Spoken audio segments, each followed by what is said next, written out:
with a signal when you're ready. Yes. It's on. Alrighty. Awesome. Me kara kia tātou. Whakataka te hau ki te uru, whakataka te hau ki te tonga, kia mā kina kina ki ita, kia mā taratara ki tai, e hi ake ana te ata kura, he tio, he huka, he hauhu, ti hei, mauri ora. I tuia I e te ata, te whakaro ke roto, toro nātu a kuringa ringa, te ringa o te kura. Te kāka no iruia, te ripo are are, toro nātu a kuringa ringa, te ringa o te kura. Tēnā koutou, tēnā koutou, tēnā koutou katoa, no mai haere mai ki Waihoro, Spreydon-Cashmere-Heathcote Community Board. Welcome everybody to the Spreydon-Cashmere-Heathcote Community Board for our November meeting, 2023. Just a couple of housekeeping items before we kick off. So just to note that the meeting's being live streamed. You might have heard that before. The camera's just up there on the wall, and it'll be up on YouTube as well. So just for your awareness, if you're coming to the table, that's you're being live streamed, and also you'll have a microphone in front of you. Just make sure that the green light is on and that it's pointed at your mouth, and that way we'll get good sound quality for anyone who joins online, and also for the video that we're recording. So we don't have any board members on Zoom today. We've got apologies from Tim. Tim will be joining us later on. He's just at an ECAN meeting on behalf of the board. So yeah, welcome to everyone who's here. We'll do a quick round of introductions, just board members and staff, and then for those of you that have come to speak, you can introduce yourselves when you come to the table. So tēnā koutou katoa, my name is Callum Ward. I'm a board member from Spreydon. Kia ora tātou, ko Aroha Nui Grace tōku ingoa. I'm the board governance manager, for the Spreydon Waihoro Spreydon-Cashmere-Heathcote Community Board. Kia ora koutou, ngā mihi nui kia koutou, ko Sarah Templeton Takawengoa, and I'm the councillor for the Heathcote Board. Ko Melanie Koko Tukuingoa, I'm the councillor for Spreydon. Keir Leslie, Community Board Member for Cashmere. Good afternoon. My name is Will Hall, Community Board Member for Heathcote. Kia ora koutou, Lee Sampson, I'm a Community Board Member based in Cashmere. Kia ora, Roy Kennelly, Community Board Member for Spreydon. Kia ora and welcome, I'm Tim Scandron, I'm the Christchurch City Councillor for Cashmere. Kia ora koutou, my name's Jane Walters, I'm the Board Advisor. And Beck, do you want to... Awesome. Thanks, Beck. So we've had a few apologies, one from Tim for lateness, as I mentioned, and we've got apologies from early departure from Mel and Sarah. And is that all? Right, you're all good, Tim. Cool. Mover, I'm happy to move. Seconder, Tim. All those in favour? All right. Against, abstentions carried.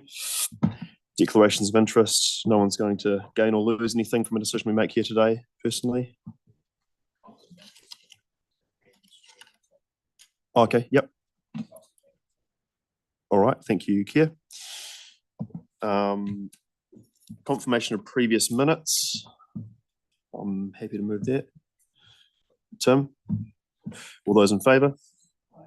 Against, abstentions carried. Fantastic. All right, so now we've reached public forum. Thanks for bearing with us. So public forum is the part of the meeting where anybody is allowed to come to the board and just sort of tell us whatever they like. That's relevant to board business, obviously. And we've got a couple today. Firstly, David and Lindsay have come to talk to us about a possible walking track in the Worsley Road area. And I think you've got a, oh, yep, there's the slideshow as well. Fantastic. So the button on the right should turn the microphone on and it'll go green. Perfect. Good afternoon. I'm Lindsay Richards, Chair of the Westmoreland Residents Association. We're here today because Dave McClellan, one of our residents, approached me and asked what was the best way to go about getting a walking track from Wesley's Road down into the Cashmere Valley. And so I explained that this was probably a good forum to do it in, and that we're 100% behind the idea. We think it's a great idea, and I hope you do too. And I'll pass it on to Dave to give you the details. There's a second mic beside your thing. Oh, no, that'd be for Tim. When you're right, sorry. That's great. Good afternoon. I'm Dave McLennan. Thanks so much for the opportunity to come and talk to you. I've got about 5 slides to go through. So the proposal is to, I should actually declare, I live in Westmoreland. I lived there for about nearly 20 years. So I'm a resident. I love the neighbourhood. I really enjoy it. And I've got a family, two girls and a lovely wife. Cool, awesome. So yeah, the proposal to add a new walking track to the Westmoreland area. This would be great for residents and guests. And it could also be a cycling egress route to match existing routes. So I've got a map coming up in a moment. And that existing one is across the Westmoreland, the East Valley Reserve. The key thing about the why is this will help improve the wellbeing of residents by providing another useful track in the area. And it would also provide access to connect Westmoreland to Cashmere and to the Adventure Park by foot and by cycle. Cool. So here's the map. This is a high-level map of Westmoreland. You can see Cashmere Road at the top going across that. You can see the Adventure Park down the bottom right. And I'll just draw your attention to an existing walking cycle track that's in the reserve of East Westmoreland already. And that's got foot and cycle access up to Worsley's. What's missing at the moment is there's no way to access from the top of Worsley's down into that Adventure Park area. And that's really the thing we should try and solve. So yeah, so ambitious maybe. I've got stage 1 and stage 2. So this slide's drawing attention to stage 1. But if we could gain access from Worsley's, from Gosford Way to McVicar Drive, obviously those sort of access points will need to be worked out at the bottom where it most logically joins. Being able to cross the creek would be ideal. And, being able to, different routes. If you're going to go through to, Craycroft Corner, or you're going to go through to the Adventure Park, or even possibly over the hill. So slide 2, or the next slide here, this actually would draw an additional track and it would link it up through to going over the hill to the Adventure Park and join onto the existing walking track on the other side. So it could really link the areas together, really well. Yeah, so some positives here, primarily it'll enhance people's well-being, provide maintained tracks in the neighbourhood that they can routinely use, great for walkers, dog walkers as well, bikers, there's all kinds of people around the area that do a lot of walking. It'll add to the existing walking routes, and it'll also integrate access from Westmoreland into Cashmere, via Vicar Road and the Adventure Park. So some negatives, obviously this would affect property owners, so we need to gain their permission. There would be costs for it, initial, to set it up, and then ongoing maintenance. But also there could be a cost if it's not considered now because there's subdivision activity going on. So if it's done now, it could be cheaper while it's still evolving, while the area is still young, really. Yeah. Next slide. That's pretty much it. In terms of to present. Fantastic. I'll straight to the point. No, appreciate that. I've got a question from Lee. Yeah. Just might be quite a bit of volume, so the likes of Cambridge Right, the guys actually doing the supervision in the basin as such. No, not personally. No. I raise it through Lindsay first. It would be definitely good to just as a suggestion, and just do you have an idea of the land ownership? Is it multi-owners or how typical? Well, I did talk to a lady in the Cashmere area one day when that whole area by a cat was underwater. My daughters and friends were actually kayaking in the area with the flood. But she was involved with the Cashmere. I'm not sure if it's a residents association or a Cashmere. I think it is. Lower Cashmere. Yeah, and she was saying that I think that farm block that's on the map there might be owned by trust by Christ College, possibly. So there'd be, possibly a process to work through that, but she was quite supportive of the idea, thought, yes, this is something that should happen. So, there was support there, but that was just an informal chat on the side of the lake at that point. Yeah. Absolutely. Question from Sarah. Yep. Thanks for that, Dave. What would you hope to gain from this meeting? What would you like from us? What's the ask? Well, the ask is if there's funding to help build a track, Yep. if there's a team that get involved with this kind of thing that can, work through permissions with landowners, insurance possibly if it is a track through a plantation. The owner might be cautious about if there's a fire, for example, and they lose their cost. Yeah. There might be a way to insure that for them or give them an insurance. So if we started by just asking, the thing we normally do is ask for staff advice on how we could be involved and what things we could do to help. Yep. So that's a good place to start then. Yep. And we'll get back to you on that, I think. Yeah. So would be referring it probably to Parks team, and they have got a lot of knowledge around things like track building, what the costs might be upfront and ongoing, and potentially legal issues as well that you might not have thought about. So that'll probably be a start for us. I was going to add too, there is another track on that adventure park. If you look at the true right of that valley, there's a water reservoir beneath the plantation on the sort of the north side. There's a new track going in there, so this can kind of link up with that as well. Cool. Look, I think it's a great idea. We'll definitely refer it to staff for advice. And I would be remiss of me to say to not mention the fact that at the moment the council is desperately scrambling to find money everywhere it can. Sure. So in terms of funding, that might be a bit more of a challenge, but I in principle the idea is a really good one, I think, and we can definitely start getting information. And so the other thing that we're just about to embark on as well is a comprehensive Port Hills management plan that will look at a range of things, including environmental impacts, but also the recreational space across the Port Hills.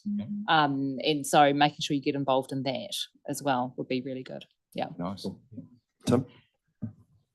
Just when we're talking with regards to staff advice, the Adventure Park is obviously a very keen partner with a lot of things we do. So there are ways, hopefully, we could soften the internal financial blow by bringing, because it seems it would be like 3 partners, not just us that would be doing that. But I think, Lee, your suggestion about meeting with the developer and, it's a positive. So I think anything that's positive can get support. And often bike tracks especially have a lot of contribution from volunteer groups, and parks often have those connections as well. So actually most of ours on the Port Hills, that's why Paul Devlin is really they all work together, and CAP is part of that as well. So it's actually a really good example of working together with kind of like a family. But I do like the idea of the walking and biking because we want to keep it inclusive. So thank you. Cool. Awesome. So we'll pass that on to staff for advice. Thanks so much for your time. Thank you. All right, David, you wanted to come speak to the board. David Hawke, sorry. Yep, 2 Davids, yeah. Cool.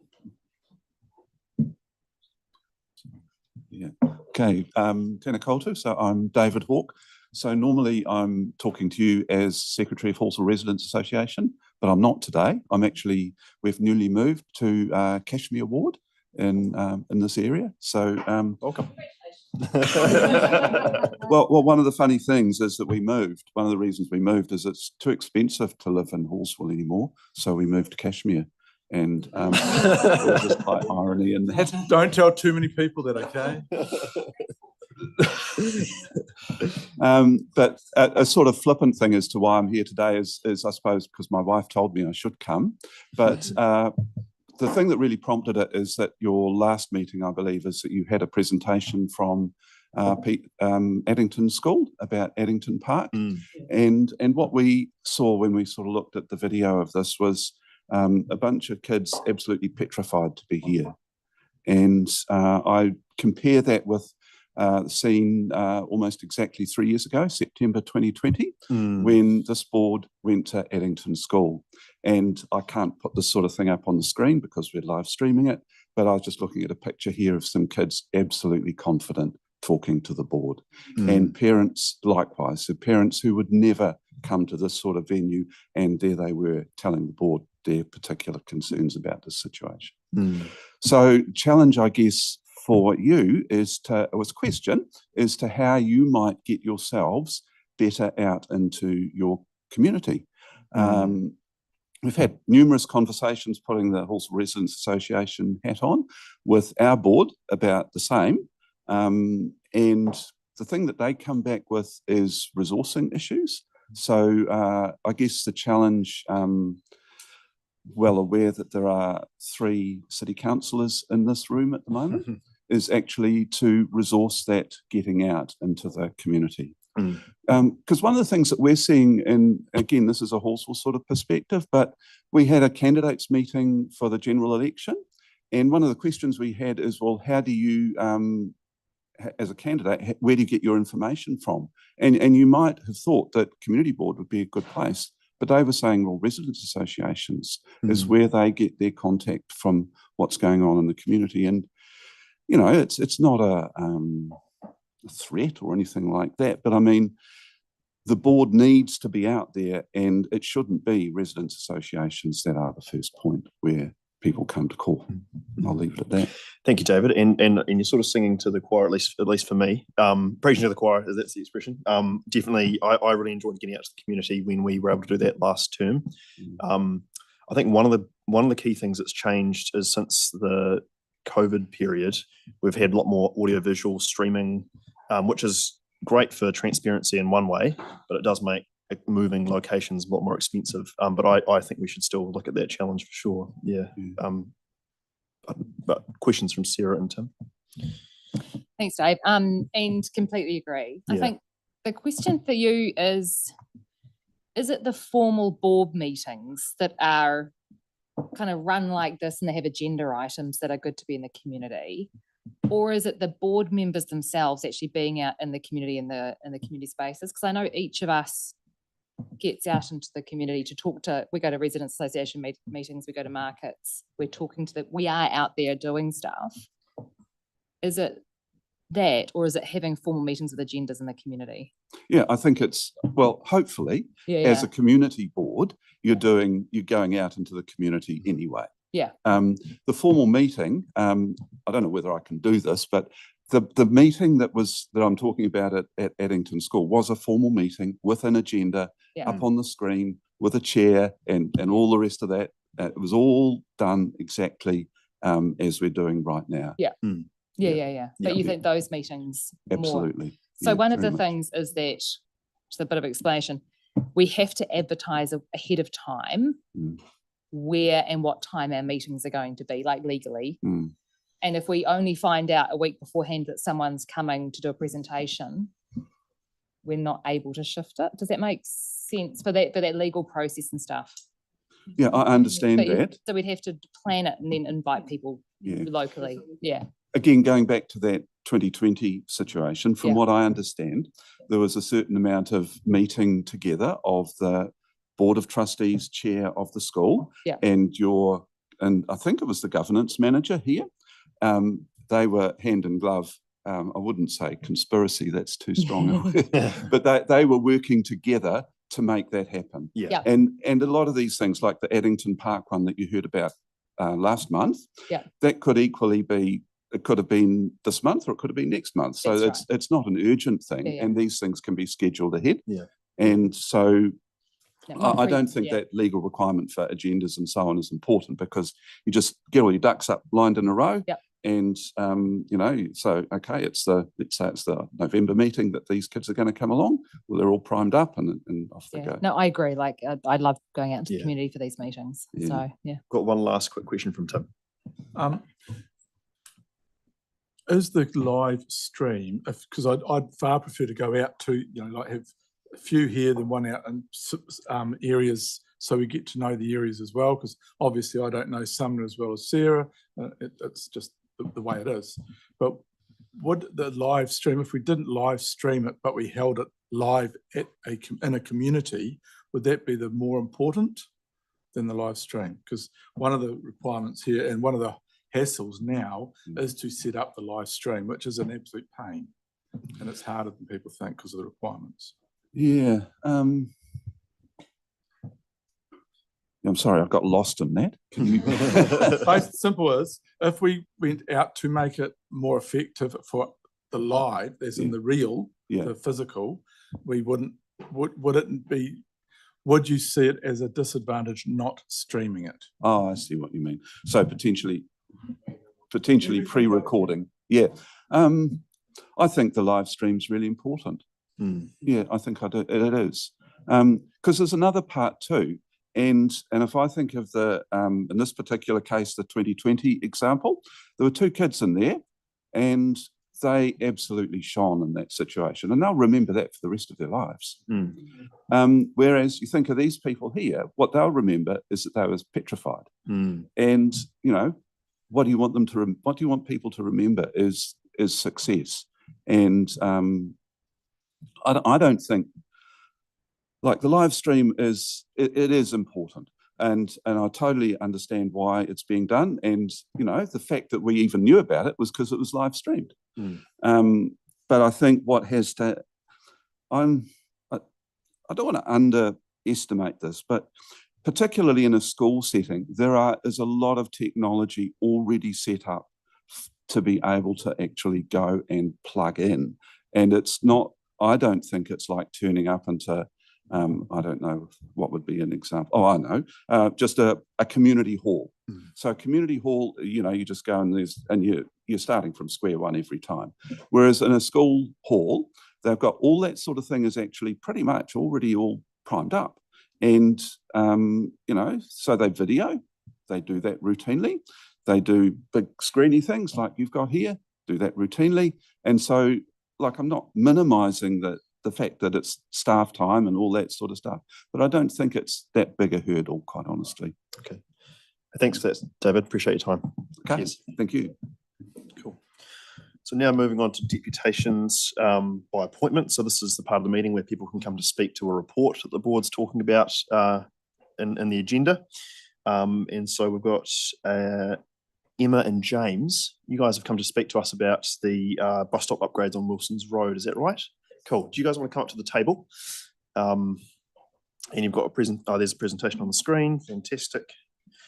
And we've got 10 minutes, but it is really probably the best thing is just to make sure we've got plenty of time for discussion and questions as well. Yeah. Sure.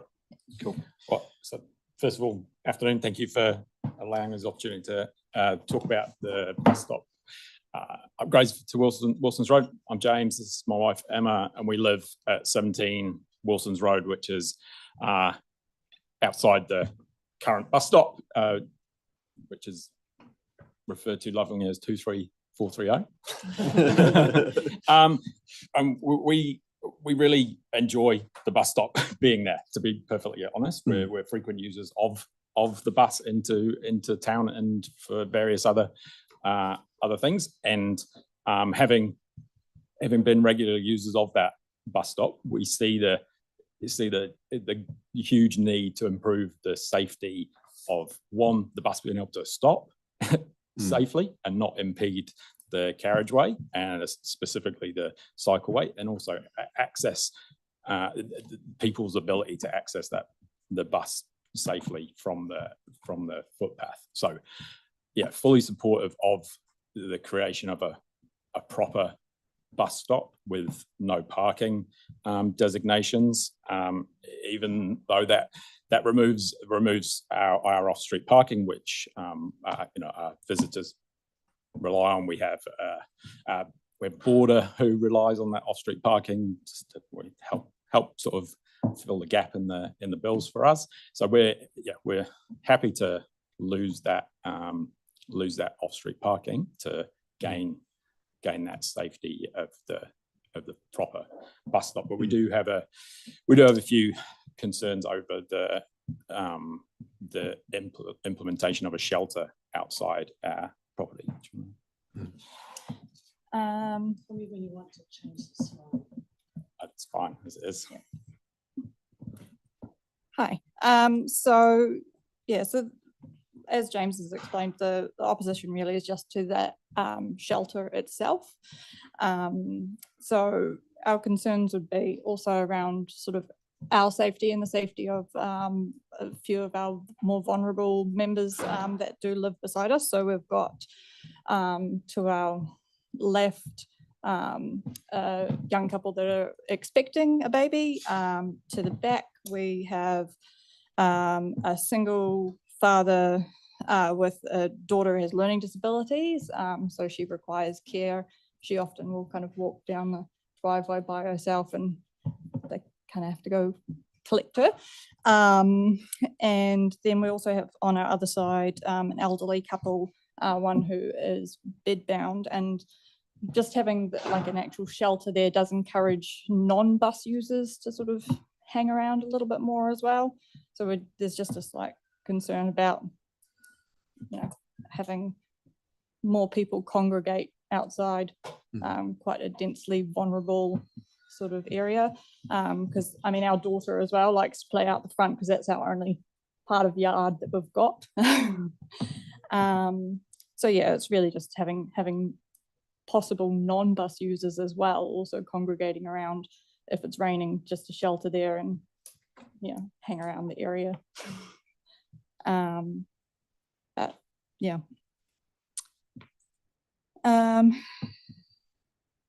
Yeah, so also the placement of the bus stop, sorry, the bus shelter, not the stop itself. So the bus shelter is proposed to be directly in front of our house. Thank you. So I mean, it would end up impeding our view as well. We've got two front rooms, and so we would be looking directly out onto the shelter. So yeah, we have thought that there are three other locations that the shelter could go. So I'll let James describe those. So, could we go back to the previous slide? So I guess the first solution is that we don't actually need a shelter at all. You spoke just before about the need to save money. Let's not build a shelter and maintain it and pay to maintain it. I don't think it's necessary. I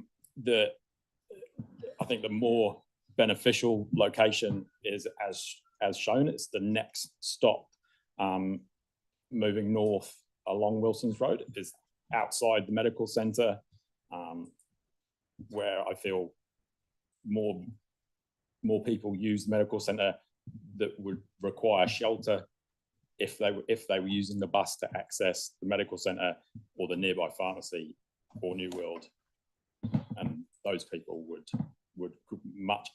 have much greater benefit to the ability to access shelter rather than the one outside our house. A lot of something that we've noted in our time living there is that a lot of the users of our bus stop are actually use it more like a park and ride system, and they drive from somewhere, park their cars at the top end of the street, either on Wilson's Road or Centaurus, and then catch the bus. So if there was a shelter further down the street, they would, and it was raining, they would just use that stop rather than our stop. So a significant number of the patrons of the bus would simply relocate, I feel. And if we go to the following one, yeah, there are two alternate. If the shelter goes ahead at the top stop, then there are two better locations that don't give any visual impact to either us or our neighbours due to the location of garages. So yeah, I think that's cool. That's yeah. Fantastic. Okay, so we've got time for questions. Question from Lee and then Tim. I'm just making sure I've completely got this on. I mean, the formalisation of the bus stop, if it was at 17, and even a bench, that wouldn't be prohibitive. It is the structure that's it's purely the ugly shelter, yeah, and that visual impact, and what that shelter could potentially do with the safety of us and our neighbours. I think Yeah. there's concern around that. The- Non-bus users. Yeah. The last one we looked at on Rose Street, we didn't have that feeder filler issue between the properties, so ideally it would straddle the properties. I do wonder if we could at least get it closer to that, you know, to get it more aligned with your garage. There may be There is a power box, unfortunately. Yeah, the feeder, yeah. But you might be able to still get it closer. We did also look at the patronage of your bus stop and the one at the medical centre. Surprisingly, and it might align with what you said, there's actually still more patronage on your bus stop. I believe that would be the case. Yeah. Because of the way it's used. Yeah. As a park and ride, it's people come down. You sort of see them at 5:30, 6 o'clock time, hop off the bus, dash around the corner, hop into a car, and they go. Right. Yeah, it's quite funny. Okay. No, thank you. Thank you very much for your, thank you. Tim. Yeah, thank you, and thanks for your time. I went and had a look, and the utility box is actually, if you looked at the two sites for 2025 and 17, it's kind of in the middle of the two, so they can move either way. So, and I guess most of my questions are for the staff rather than yourselves, because I totally see the logic of moving it down towards our key activity area, because we as a council have been promoting key activity areas and infill and all that kind of thing. And so, and if it is that some of these people are parking and riding, which is a fantastic thing, which we want to do, but so it's for staff. Yeah. Thank you. Set of questions here. All right. Any other questions from the board? So sorry, just noting on Tim. So also part of, I think it was the disabilities came back and said that like what they would prefer is that there would also be a safe crossing over the road. So there is already a crossing at that location. Proper pedestrian a pedestrian crossing. So yeah, that would also be safe passage to go across the road. Sarah? If we put the shelter up further and the people shifted their park and ride kind of habits, how do you think that would impact the businesses and things up in the other area if people were parking there all day, sort of parking their cars there and then leaving for the day? There's quite, I guess there's still a reasonable amount of off-street parking on Koromiko, which would be a short walk for them to get there too. There's a lot of parking on our street from employees of the daycare centre on the corner. There's just a lot of on-street people parking on the street. Okay, and have you talked to your neighbours about the potential of having the bus shelter there, and did they have views on that? Because we'd have to reconsult probably, I would think. Yeah, so we haven't spoken to them yet because we wanted to first put forward to you to see whether there would be an option for no shelter, which would then eliminate the need to have to approach them and ask them whether they'd be happy to have a shelter in front of their house. Okay, thanks. Okay. Any other questions from the board? Cool. No, thanks for your time. Appreciate that. Thank you. Cool. So yeah, feel free to stick around and we'll you'll be able to hear the report presented shortly. Cool. Do we have Rhonda here? No. Okay. Well, we'll come back to that if she does arrive. She was the only other deputation today. We've got presentation of petitions. There were no petitions. So we're here now at the staff report on the bus stop upgrades at Wilson's Road and Central Ross Road. Welcome up, Mansoor.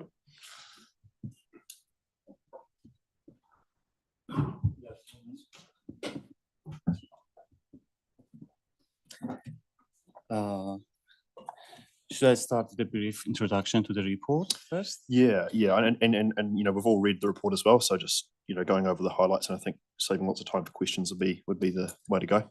Yeah, sure.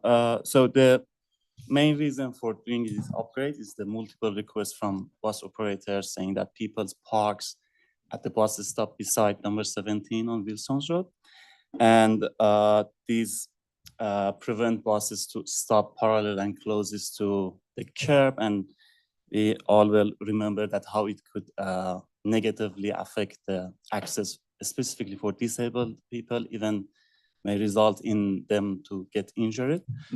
So we also noticed that the current line marking at the bus stop beside number 12 is not to standard. So started the work on there and proposed the upgrades which are detailed in the report. These include standard line marking, hard stand area, tactile pavers, road surface treatment for cycle lane, and also a seat in front of number 12 and a shelter in front of number 17 on Wilson's Road. Normally, we install a shelter on the bus stops with having about 20 passengers per day on average or more. In this case, at the time that we were investigating and writing the report, the average that we have was from data from 2019 to 2022, and it was 15. And we also considered the fact that the frequency is improving there, so we decided to propose a shelter. Just recently, I had the 2023 data from ECAN, and in 2023, we've had the average of 21 passengers per day at these bus stops. We've had the consultation, we've had several support from public transport stakeholders, including the trust and groups that works for the disabled people. And we had this objection as well from property number 17, which I have provided some response. The first concern was about the feeling safety, and installing a shelter will like encourage non-bus users to like hang around more around the bus stop. We haven't had any like complaint or evidence from the other bus stops that installing a shelter will result in this concern. In addition to that, about the not having the shelter at all, so I already discussed the reasoning behind having the shelter. About the like having the bus shelter in front of the bus stop beside St. Martin's Medical Center. As I said, we have 21 passengers there, while the 23 data of that bus stop is showing 14 bus passengers per day. And I also can like provide a more detailed explanation about the nature of these upgrades that we are doing. So in council, we normally have two kind of projects when we work on bus stop upgrades. One projects are the projects with larger scope that look at the like upgrading the bus stop along the bus routes or at the regional level. So those projects has kind of like proactive approach. These kind of upgrades that I'm responsible for are mainly standalone bus stops, right? So, and we upgrade these based on the request from the community. They are normally those that we can have a immediate solution for them, or we need actually an immediate solution. So normally we have tickets. They can come from bus operators, or sometimes directly to the council from the customer service, or sometimes from residents, like talk with community board transfer it to us, or ECAN. So this is one of those like standalone upgrades. So this is the like a full description of that. But even comparing the number of patronage, here we have 21. At that location, we have 14, but still 14 is a good number, and we'll consider in future to also have a shelter there. So our ultimate goal is that to have shelter at both stops, indeed. About the other proposed location for 2340-430 bus stop, which is the bus stop beside number 17. So our guide, our standard of both CCC and NZTA will ask us to have the bus shelter inside the bus box, right? So in addition to that, we have had like multiple meetings with the accessibility reference group of ECAN, which normally involves of the people and groups that work for disabled people. And we have had one request from the people who teach and trains disabled people, in particular blind people, people with low vision, how to use the transport network and how to use the public transport. And the recommendation is consistency. They frequently ask us to keep the consistency, stay with the guide. So it's not recommended indeed to have the bus shelter outside of the bus box. Not is recommended in the guide and not is recommended by the people that work with the disabled people. So this is the main problem with having the bus stop beside number 17 and having the bus shelter in front of number 25. The other option, proposed option was having the bus stop and the shelter in front of number 13. We investigated that. There is a couple of issues. The more important ones, as mentioned in the report, is that having the bus stop in front of number 13 means the bus stop are more closer to the roundabout and increase the potential of conflict between the vehicles who are exiting from the roundabout and are in acceleration mode, and a bus stop and a bus which want to stop at the bus stop and is in a deceleration mode. Yeah, no, that's great. That's all in the report there. No, thanks for that. Yeah, cool. And one more reason for that is that when we think about designing a bus stop and removing the on-street parking of a property, so we think that they still might have some on-street parking on right-hand side or left-hand side of them. In case of property number 13, they already have no on-street parking on the right-hand side because of the no stopping restriction from the roundabout. So this is another reason to like not considering the bus stop there, because they will lose not only the on-street parking in front of their house, but they already have lost those on right-hand side. I think that's fine in terms of information from the report, because we've got it all in writing as well. Have we got any questions from? You got a question from Tim? Thank you. So two of the reasons for not putting it in front of 17 were, one was the service box, and the other one you're saying is the bus parking box. On this paint on the road. The bus. But the bus parking box could be moved to meet the if the shelter was moved in front of 17. No, I'm not saying 25. Oh, sorry, 25. So if it moves in front of 25, because one of the other requirements was to get the stops, if they could be, as closely opposite each other as possible, isn't it? No, it's. Has that changed? Because when there was a stop put in front of my place, it was because it was as close to the other one as possible, which I didn't care about, but it just seemed to change. So did you want to answer that one? But so the first about the power box is not one of the reasons that we can't have the shelter in front of number 25.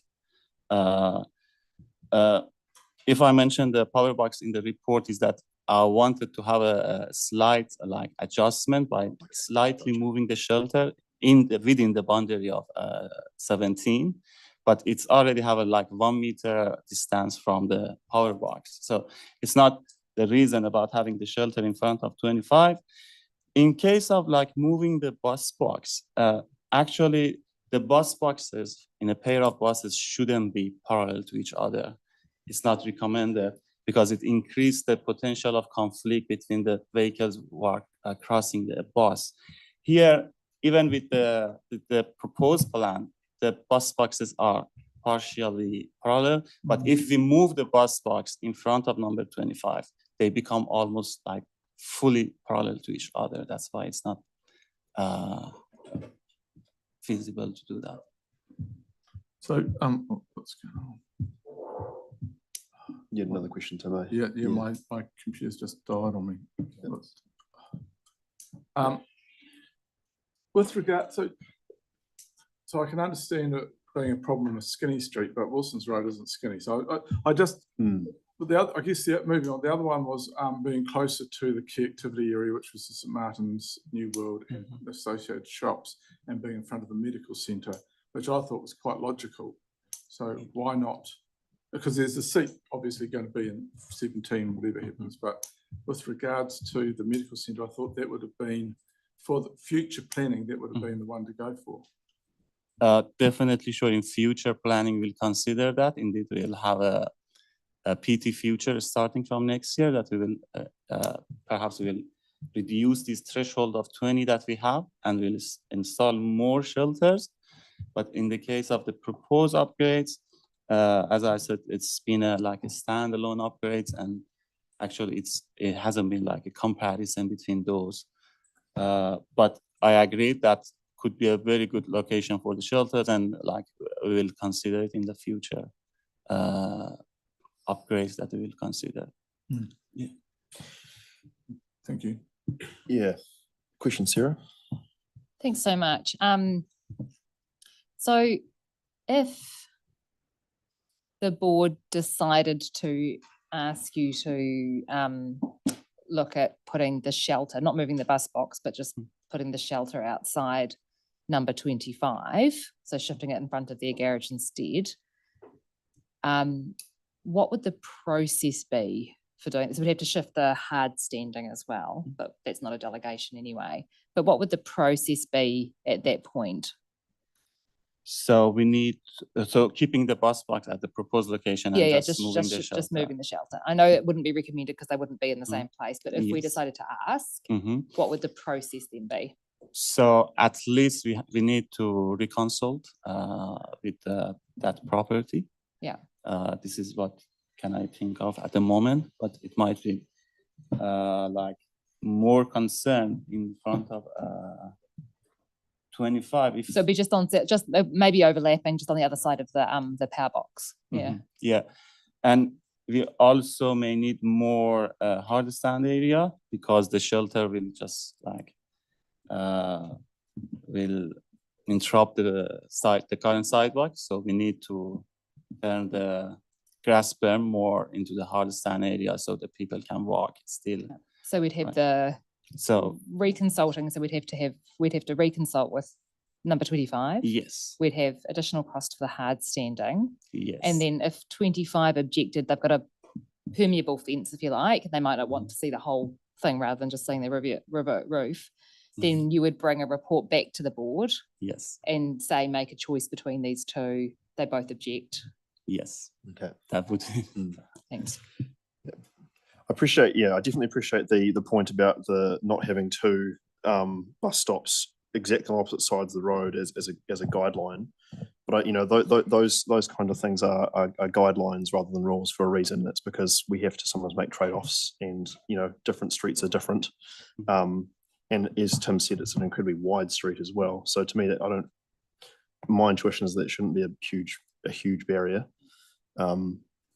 Kia, did you have a question? Yeah, I was going to say, just to follow up on Callum's point, that this point you do have that there is like a painted median on Wilson's Road, correct? Quite substantial. Yeah. Mel, was it a question as well? Are you moving the staff recommendation? Yes. Yeah, sorry, no, I just one more. I think we've traversed it, but I know the power box is problematic. Just roughly scaling off this, I'm just trying to get a bit of a win for Emma and James if this does get moved. But what's the closest you can get to the power box? Just trying to get it alignment with the garage, just even because it looks, from roughly scaling, it looks to be 2.5 to 3 meters away at the moment. Surely you can get it within a meter, because the services will go to 750 depth coming out of the feeder pillar. So surely you can get it within half a meter. It's at the moment about a meter. Maybe it's not. It's not on the render at the moment. It isn't, but you can get it closer. Yeah, I think at least 1 meter should be enough for the people that want to have access to the power box later for the maintenance and We're in debate. We'll finish that question and we'll move to debate because we've got a mover and a seconder. I think that's been answered. So Yeah, thank you. thanks. Thank you. So could we add to the resolution, if you're okay, Mel, just that we request that it is moved as close to the power box as possible, Sure. or something like that, just to try and really. Yep, that's her motion. Yeah, Yep. yeah. Cool. I would probably, I'm going to oppose just because I would like to see staff look into an alternative option on the other side. Keir? Can I just move a foreshadowed, well, sorry, indicate that if this fails, I would like to move a foreshadowed asking staff to look at those options if this motion fails, and asking that they report back at our next meeting in December. Cool. Thanks, Keir. All right. Sarah? So one of the reasons I'm in favour of the staff recommendation today is that while we need a network across the city of a well-functioning public transport system, and that means that all of these small components need to play their part. And one of these key things is having bus stops, so that on wet days, we don't want people actually all heading to their car instead of their bike, those kind of things. We want people actually to feel like they can wait outside for their bus. And so having bus stops bus shelters at as many places as possible is really important, and not just kind of one per street. Staff have had a look at the alternative places already and have been able to talk to us to that today.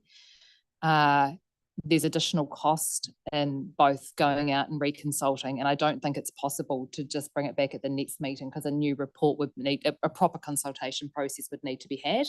So it would be sometime probably next year that we would get that. So additional cost for the consultation, the likelihood that a neighbour with a permeable fence who would be able to see the whole bus shelter and not just the roof of it would also object, and then we would be stuck with two sets of residents who are both opposing having a bus shelter outside.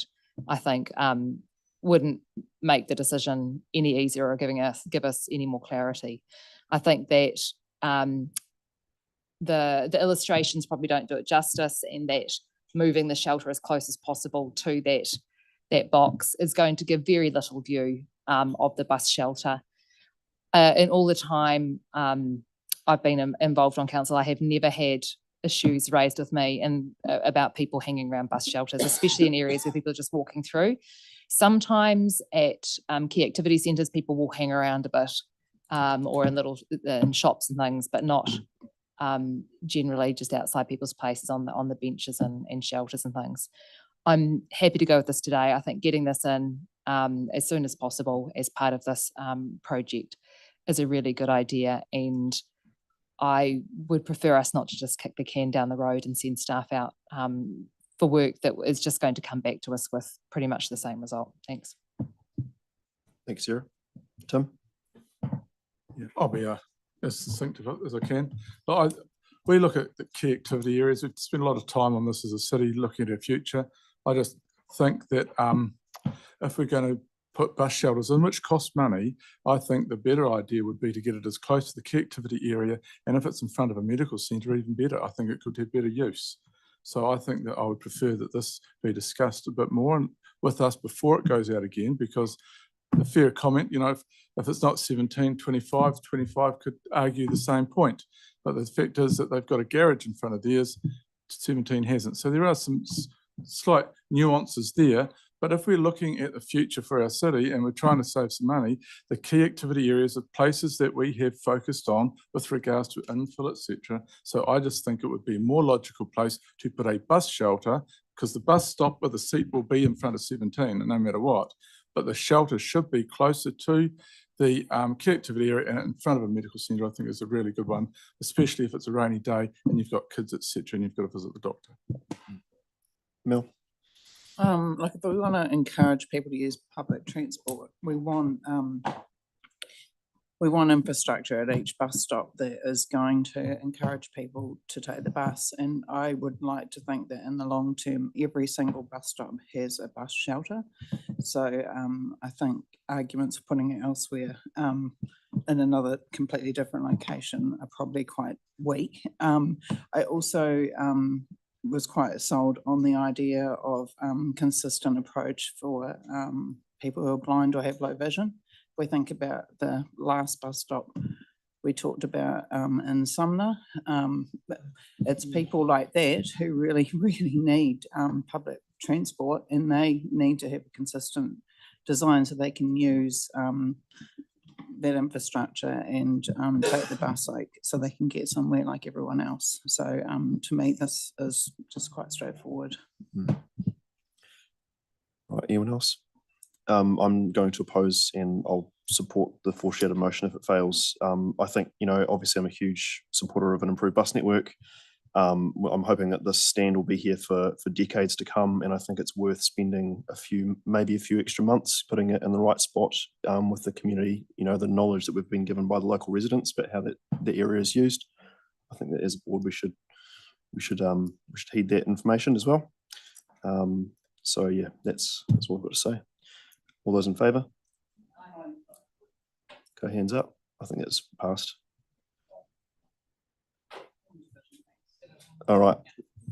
So hands up for aye. Oh, okay. All right. So this is good learning for me. Thank you. So Sarah, aye. Mel, Kia.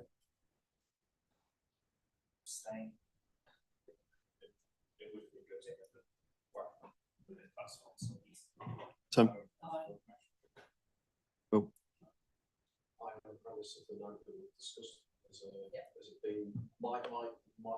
Yep. My expectation that we no more than a metre away from, so in line with the garage and minimise the impact to Right, right, Tim. Oh, and I'm a no. Cool. All right, motion's passed. Okay. So just for information for our deputies, the board's agreed to pass the motion as recommended by staff, with the caveat that staff look into shifting the bus stop close to the power box. Yep. Okay. Okay, so now we're moving on to Hastings Street East and Vienna Street proposed parking changes. Tony.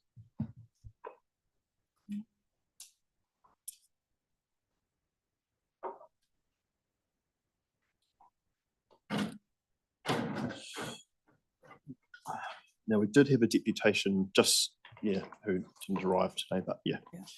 There you go. So this one was generated by the adjacent preschool who wanted some extra parking out the front for pick-up drop-off of the young students, and also some extra visibility measures at the intersection. Separate to that, I also got a request from the school principal, Waltham School principal, for the yellow lines outside their access on Vienna Street. So yeah, consulted on those two separately, and we didn't receive any objections. Cool. Tim's moving. We've got a seconder. Yeah. Will's seconding. All those in favour? Aye. Against, abstentions carried. Okay. Somerset Crescent. I'm happy to move this one.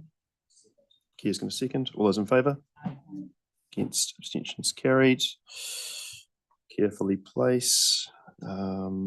This is the one that we did have some objection to, is that right? Yes, there was an objection from one of the adjacent businesses about the loss of parking. Oh, yep, okay. So, did some tracking just to show the vehicle tracking for a large truck, which supports what the other business was concerned about. Cool. No, that was actually a really helpful addition. Yeah, thanks for that. Do you have a mover? Sarah? Mel seconding. All those in favour? Against, abstentions carried. And then Braddon Street. Do we have a mover for Braddon Street? Mel's moving. Do we have a seconder? Oh, Roy. I see Roy. Yep. All those in favour? Against, abstentions carried. Awesome. And finally from you, Tony, sorry. The oh no, this is okay, so pedestrian improvements on Hoonhay Road and Rose Street. Welcome up. we've got Kieran, and is it Gautam? Did I say that correctly? Kieran's online. Oh, Kieran's on Zoom. Lachlan, sorry, Lachlan. Cool, okay. So we had a lot of feedback from this one. Can I just summarize the? Absolutely, yeah, you can, yeah, I mean, we've all read the report, so yeah, no need to go into detail about what's already written in the report. Sure. Yeah. So yeah, as we know, this report is regarding some proposed pedestrian improvements near the Waihoro Road, Rose Street intersection. As we know, there's a high pedestrian demand around this area because of the multiple shops and also the Centennial Park and Pioneer Rec and Sports Center. So we have received feedback in the past from the community through the community board, requesting for more safe pedestrian crossing facilities in this location. And as we have all observed and seen, there's a strong desire line for pedestrians crossing here as well. So the proposed improvements, they include a pedestrian refuge island with some supporting curb islands and curb extensions in Rose Street in order to control the speeds of vehicles turning into Rose Street, a cycle lane through the intersection for the improvement of safety for cyclists, and a flush median which would visually present a narrow road, could potentially control speeds and also to help right turning vehicles into Rose Street as well. So there are some additional no stopping restrictions to support these treatments, and also based on the feedback from the nearby businesses, we have added some time restricted parking spaces as well. So if we might know that in the recent past, there was unfortunately a fatal crash involving a cyclist at this location. And this involved a cyclist a car and colliding with a cyclist who were both turning into Rose Street. And there were other few crashes which were rear end and right turn crashes as well. But these proposed treatments, though the crashes are not directly involved with crossing pedestrians, these improvements would reduce the risk factors associated with these crashes as well. So this is something which we can, which improves the safety, general safety in this location. So if approved, the project can be completed within this financial year. So anything else to add? Okay, that's great. Thanks for the summary. Got a question from Mel and then Lee. After questions, it actually looks pretty good to me, but people have talked about things like curb build outs, raised platform crossings, all the things that some people don't like, but have you got any comment on those things? I guess are out of scope for this basically, but are they things that could potentially be looked at in the future to slow cars down in that area? That's a possibility into the future.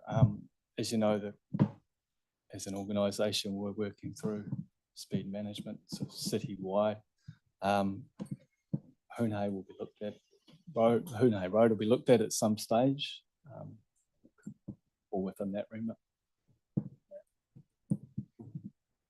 Shall Yeah. People have commented about they've sort of talked about if you're biking down there, I guess they're kind of worried that they're going to be a little bit sort of squeezed, even though I'm guessing that they would often bike where the cars might be parked. So you know where the pedestrian island is on the side of the road, sort of it forces bikes to be in the lane, which they generally would be if there's any cars parked there anyway. But there's not really anything that can be done about that, is there? We're providing 4.4 metres between the two islands at that point, which is within guidance for bikes and vehicles to share the road. Okay. Yeah. And then there was another comment I read somewhere, there's a couple about shifting the, so it's a stop instead of a give way now, but the line has moved down the street. Is that the case or not? Because I couldn't actually tell. It is moving back up Rose Street a little bit, but the additional stopping restrictions that we're putting in to the north will improve visibility through there in any case, which was the main issue that people were concerned about. So what is the reason for shifting it? Is it just so that that bike lane can fit in there properly? Or? There's a standard setback from a cycle lane, which is 1.5 metres. Okay, all right. So with the location being free of any past stop vehicles, the sight lines will be clear for vehicles turning out of Rose Street anyway. So we are improving the sight lines with these restrictions as well. Yeah, cool. My expectation is that a lot of people wanting to cross Hay Road would be going to Pioneer. So I'm just trying to understand the logic why you'd then have to walk past the junction to cross a road to use another crossing if you wanted to try and do it safely. I know there's probably health and safety wise, it's probably not optimal to have it opposite, say, number 1 or 258, but predominant, even pedestrian journeys are going to go into Pioneer. So why would you want to encourage them to go past the junction? So the pedestrian surveys that we undertook. If they're coming from the north, that's a fair point, Lee, but the pedestrian surveys that we undertook here indicated that majority of pedestrians were crossing on the southern side of the intersection and in the order of 3 times as many. Okay. And I suppose there is obviously the drop off of the car parking that the dairy owner talks to. It is a popular park as well. So I'm just, okay. All good. Okay. Thank you. Kia? So the Disabled People's Assembly submission, recommendation 2, they raised I assume they mean 262 Hay Road, I'm not entirely sure, end of the pedestrian crossing. They discuss whether it's wide enough to turn if you're using a wheelchair or a mobility aid. I was wondering if you could just talk through whether there was anything that could be done to address that issue. My understanding was they were talking about the corner outside number 2. Is that right? Yeah. So we are widening the footpath there to accommodate that. Yep. Tim and then Mel. Yeah, just following on from Lee's question, your survey said that 3 times people are coming from the south to cross over to get to one of the destinations will be Pioneer, but they then have to cross Rose Street, and whether you're physically able or disabled, that's 2 crossings rather than 1 if the crossing were on, my computer keeps crashing, on the north side. So it's, yeah. We've also got the growth by Lister. Sorry for cutting. Yeah. Significant growth through Lister Road, if it's that right. Sorry, Can we bring that? Is there a map? Just be confident in that logic. I guess from a budgetary point of view, we have money to build 1 island, and from what our surveys are showing, that the better side to put that island is on the southern side of the road. Sorry, go for it. We've also got the cycle crossing just further down Rose Street, so surely the optimal would be crossing. We have got another crossing point just further down Rose Street. Yep. Just 40 minutes away. So you're talking about it's part of the major cycle route. Sorry? Yeah, but we've got duplication, and then I'm just trying to think of different modes of. You're talking about essentially between Rose Street and Lestrella.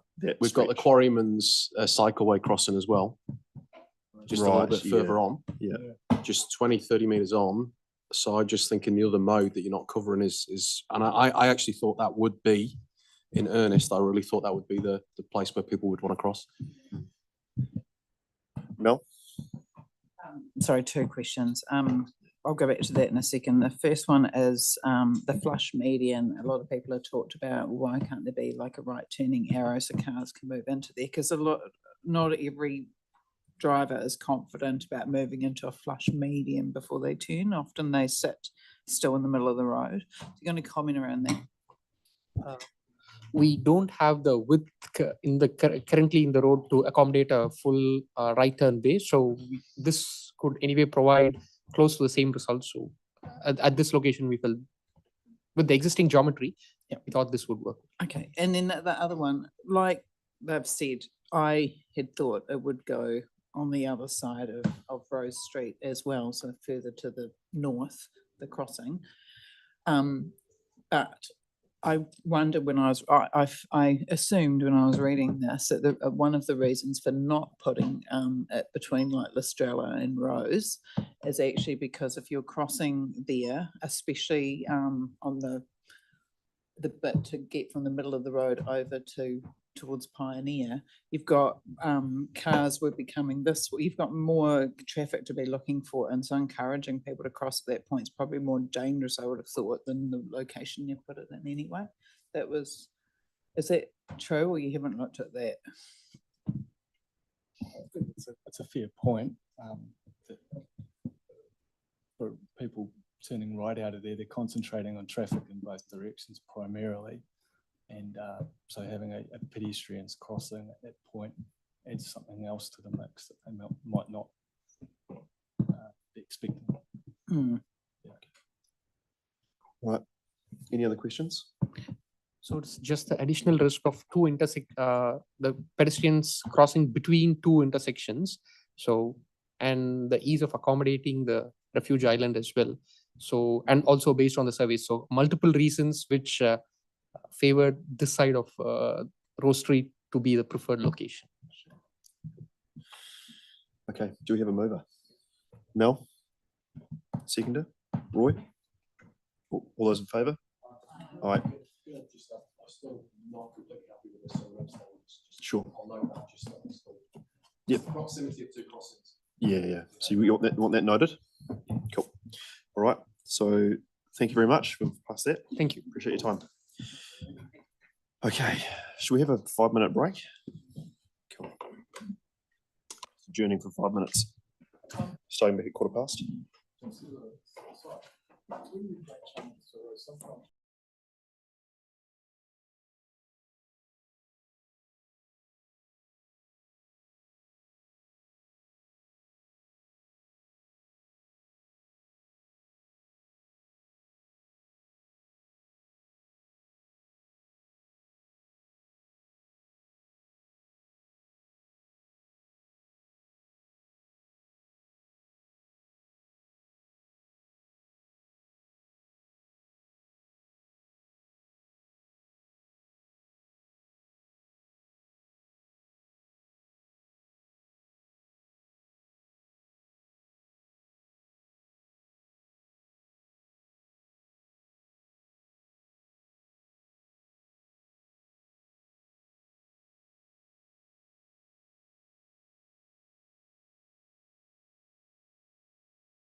Hi, everyone.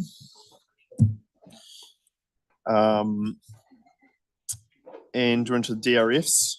So first one up, Chanel, is the Huntsbury Preschool.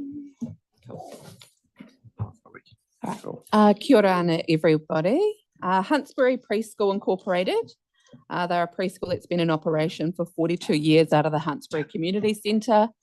They have gotten themselves into some financial challenges with the effects of COVID and an MOE funding structure change. And they're asking for assistance for rent to the value of $5,000. Staff will be supporting them post this funding in regards to sorting out some sort of succession planning or some sort of funding plan to support them further as they go through their journey. So by way of previous funding, they have very rarely come to us. They're not a regular SCF funded organisation. The last time was in 2016 for cleaning costs. Cool. Okay, questions, Lee? That's all right. You've got a few. I suppose it's not something we'd usually support as a board when it comes to stuff that's covered by the Ministry of Education. So, but I suppose the main concern would be that there's 35 members at the moment, or pupils, or infants there at the moment. What makes them sustainable? Would you know that? Because what I wouldn't want to do is give them $5,000 and then in 6 months' time come back and so what? And is their target realistic of what they need to achieve in terms of long-term sustainability? Yeah, in the discussions that I've had with them, they have a marketer in place. They've got support within the community to continue. They haven't really come to us before in any capacity, and they've been able to be self-sufficient. I think the question will be, as Heather, because this is one of Heather's organisations, there will be questions asked around, like whether, like what that looks like in the future and whether it is something that they believe that they can continue to sustain. But at this stage, yeah, this is where it's at, and it is, yeah, the community preschool is located up on the hill. It's the only one of its kind, and it is well supported within the community. So, yeah. Thank you. Mel? Is there a precedent for this, like providing rent? Is there any other examples in the past where council has provided money for rent to a preschool? We have supported preschools in the past. In Linwood Central Heathcote, we have as well. By the way of MOE funding, although it's not as common, it's definitely staffing costs that we stay away from. That's fully funded by MOE, but we have funded in regards to rent and venue hire or lease costs in the past. And it's worth noting it isn't, non-for-profit. Yeah. Okay, any other questions for staff? Tim's moving. Kia is hesitantly seconding. All right, cool. All those in favour? All right. Against, abstentions, carried. That's great. Okay, the newsletter for SRA.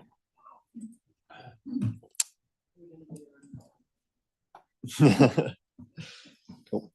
Yeah, I don't think I need to talk too much on this one. Summerfield Residents Association, the funding budget is no longer available and they've come to DRF for the cost of their newsletter. They've requested $1,200, but when I worked it out, it actually wasn't $1,200, it was $1,020. So that's the recommendation here. That's great, thanks. I'm happy to, you want to move, Mel? I'll second. Yep, all those in favour? All right, against, abstentions, carried. Beckenham Tennis Club resurfacing the tennis courts. Kia ora koutou. The Beckenham Tennis Courts, I take my report as read. Cool. Any questions on that one? Sport recommendation. Is that a moving? Are you moving? Yep. Seconder? Whoever seconder?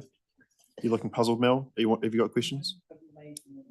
I have got a question. Yeah. I mean, we have supported similar things like this. I can think of us supporting the bowling club in St Martin's for a heater, bowling club in Kashmir for helping them trim hedges and for labour. I'm just,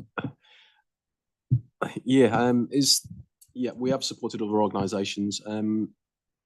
Can we help them with it? Obviously, their funding model isn't working at the moment. Are we going to give them some wraparound support, or is there any other forms of support? I don't know, some helping some kids join the sport, you know, to keep the club going. Is there any other? If we can't give them a financial boost, is there any other support that we can give them, or is there any other funds? Yeah, I have spoken to them about meeting up to discuss like capacity building with them, which they haven't yet responded. There has been like some emails flicked backwards and forwards, just questions around also 142,000 in term deposit, what that's tagged for, which they have come back. It was tagged for coaching and development commitments and further maintenance on the club rooms.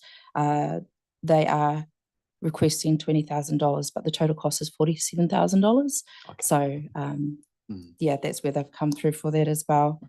But yeah, again, there was question raised about what have they done to be able to put money aside, as it is in 8 years. It's needed to be done every 8 years resurfacing. So they have had 8 years to look at how they could raise the funds for that. And there was COVID. COVID was a hit for them as well during that time. So yeah, I think the last time they had it done, I'm not too sure I mentioned in there, but it's the last time they had it done was 2016. So it's been a... But you did say their financial picture wasn't terribly bleak, or... No. So yeah. So when the question was raised about the 142,000 and the term deposit, that's what was come back with, the answers to that. Okay. All right. I think that answers the question. I'm just very quickly. There is examples where we have even the swimming pool in Spreydon where we've helped like with getting people access to sports. But yeah, maybe there's another way we can cut it. Yeah. Okay. Thank you. Tim's moving, and do we have a seconder? Oh, Roy, you second. All those in favour? Aye. Against? Abstentions carried. Thank you very much. Oh yeah. As Lee said, if it is something that they need with regards to like some kind of project planning and timelines, etc., is there some way we can, if you discuss with them, what is the hold up? But I mean, they've got 147 grand sitting in the bank. Yeah, maybe that was planned and they're just trying it on. I don't know, but yeah. Yes, and I also sent through an email to saying that the ECF is coming up next year. And there was a push for time for them to get it done sooner. So yeah. Cool. Thanks. Awesome. And now we're on to the Adventure Race National Final. So the Cashmere High School Board of Trustees have come through for the Cashmere High School Adventure Race team. They are requesting 3,500. They have come through this year already, the 2023-24, twice already with TRF. And so our staff recommendation for this group is 500. Cool. Questions? I'll move. Tim's going to second. All those in favour? Aye. Against? Abstentions carried. Thank you. Thank you. And Grace, it's your time. The area report. The area report. Oops. Find the agenda again. I'll take the report as read and answer any questions. Cool. No questions? I'm happy to move again. Do you want a second, Will? All right. All those in favour? Aye. Against? Abstentions carried. Great. Thank you. And now we're at elected members exchange. So, I'm happy to kick us off. So yeah, went to the Fens workshop earlier in the week, out at Sumner with Tim and Sarah. It was excellent content. And oh, you were there as well. Well, that's right. Yeah. And most importantly, Will. Yeah. So that was really good. It's great turnout from Fens, and lots of good information, lots of takeaway information too, which was really awesome. I think it'd be awesome to see how we can improve the reach of those kinds of forums. At the board chairs meeting this morning, we had a big briefing from staff essentially about the capital program, where they went through the schedules with us. And I didn't raise any specific line items, but I did discuss the lack of information around operational spending, which influences a lot of key priorities for this board. The fact that deliverability is really obscure, and that a lot of the pushback we get to the pushback we get from council to our feedback is often based on deliverability, which lowers the quality of our feedback we can give if we don't have that information in the first place. And yes, requested that board chairs are able to be present at the councillors' discussion of OPEX spending. So I haven't had that confirmed at all, but yeah, hopefully that'll turn out. So yeah, that's me. Mel, did you want to go?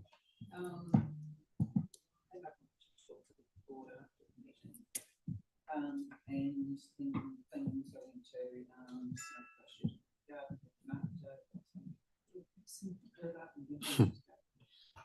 went to Halloween at the Care Centre, and it's just going so well now with their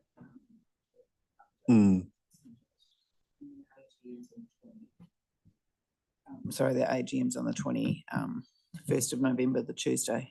So we encourage people to go. And then a group of us, including you, went to Bishop Selwyn to have a look at the concerns on Selwyn Street.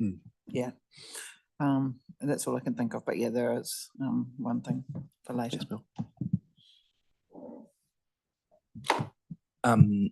So I went to a similar Fens workshop here at the boardroom, which was slightly earlier in the day, I think, and which I suspect had a bit of a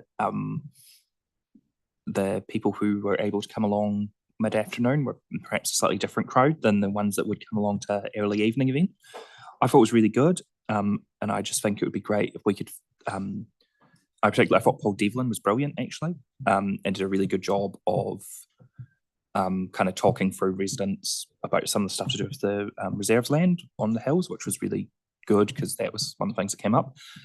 So one thing is it would just be great to think about how we can get that content out to people in a way that's really accessible to them, because not everyone's going to be able to come down on a Monday afternoon or a Tuesday evening or whatever. So that was really good, but how can we kind of get that information out?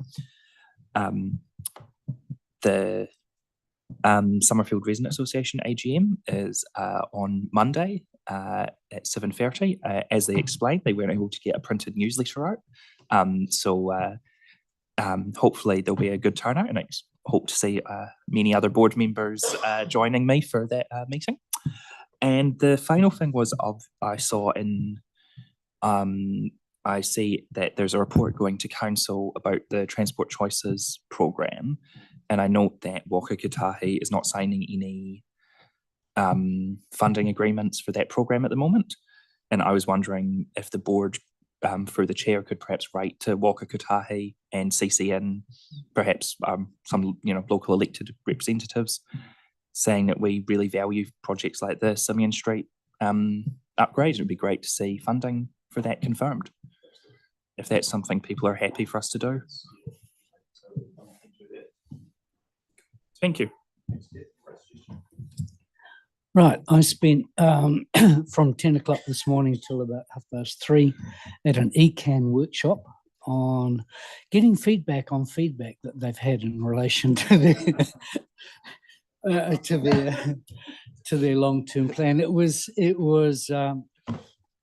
60 people attended, and the system they went through was that they had a bunch of tables, 6 tables, and we gathered around tables and worked for half an hour at a time on different priority areas of theirs, such as built environment, soil environment, water quality, freshwater management, heritage landscape, etc. I went with particularly in mind the board priorities, both for managing intensification well and for the Kutai to Ituhai. It was actually very enjoyable, surprisingly, mixing with some pretty interesting people. We had public health specialists, we had a lot of environmentalists, people from different groups, and I think I made a useful contribution to the discussion around the tables on behalf of our board. Thanks, Tim. Feedback on feedback makes me think of that sound you get when you put a microphone next to a speaker. But, yeah.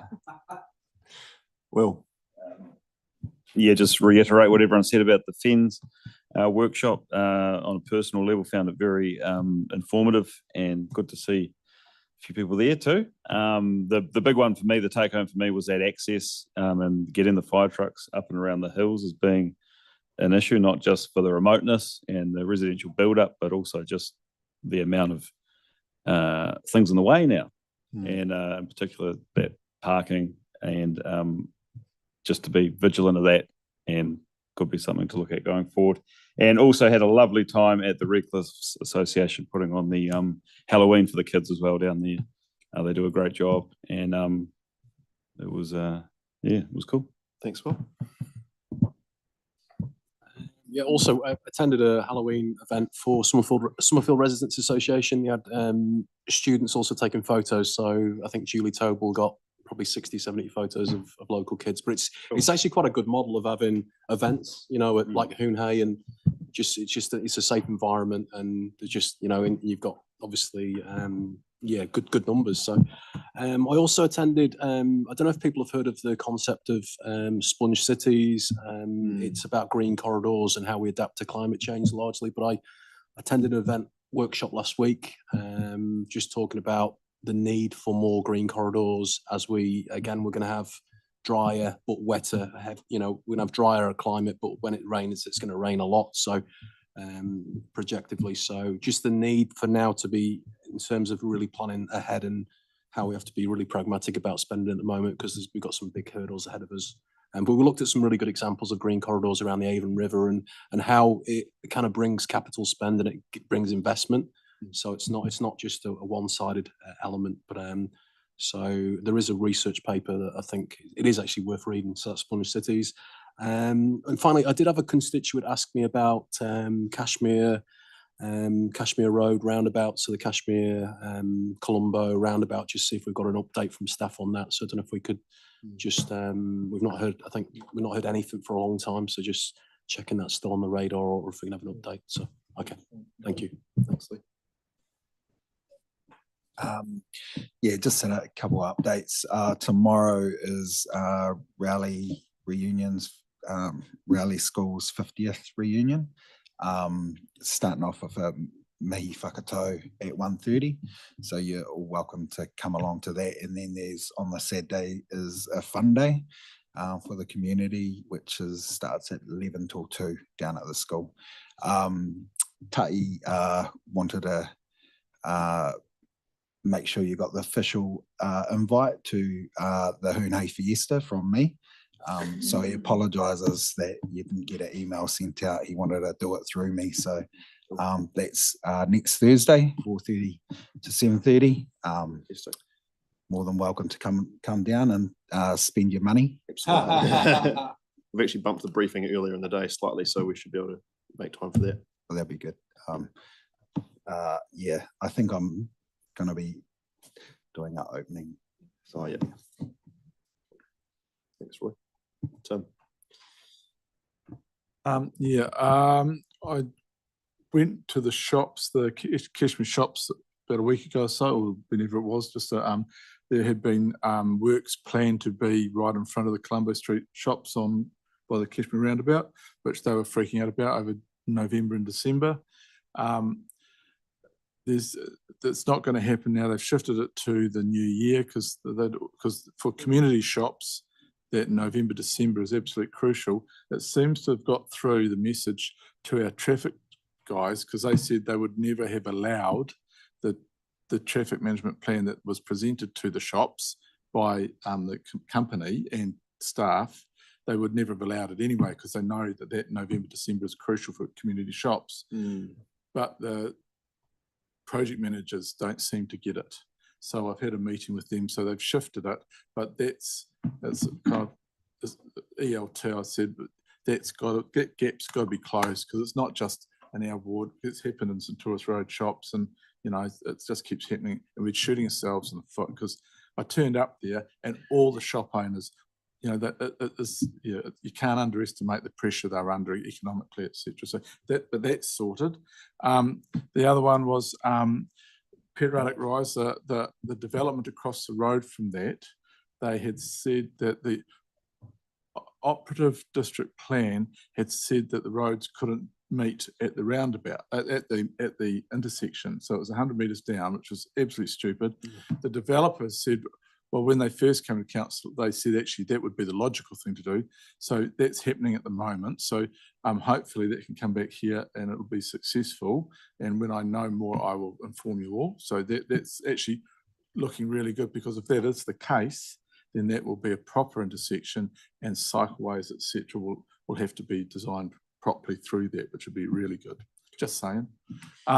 And there was something else, and I can't remember because I've been juggling a few balls. So yeah, but No worries. But do put an apology for me, please, Kia, and I'll support anything you need, whatever. I have to go up to the family and Hawke's Bay because they've had too much rain and that's not good.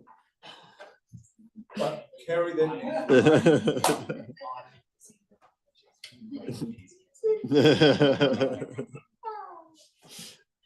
Excellent. All right. Should we cut a kia?